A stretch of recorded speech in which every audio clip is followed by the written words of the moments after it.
Today I'm checking out these pin nails. I was sent these at no cost so I can do this review, but let's go ahead and take these things out of this package and check them out.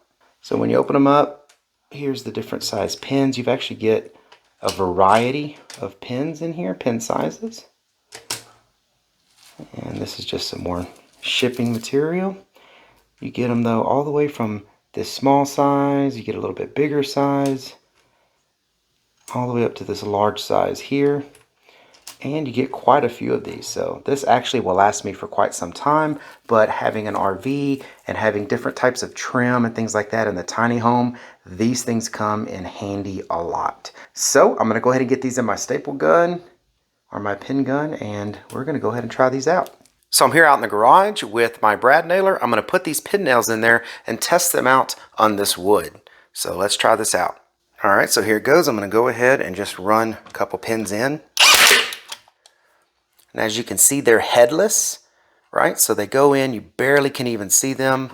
So one note too is when you're putting those in your brad nailer, you got to make sure you're putting them in the right direction. I know that they're headless, so it's probably easy to confuse which side, but there is a sharp side and a dull side to pin nails. So make sure you're putting the sharp side facing out, and they are marked in the package. All right, let's test a few more. Yeah, very clean. Of course, on your brad nailer, you should have the ability to adjust, how deep these are going to go. Normally, brad nailers can handle a huge array of sizes. So, based on the material that you are using, you need to know the size that you're wanting to put in it and how far you're wanting to put it. But the setting I have this on now is putting them nice and flush, and you could barely even see that pin nail in there.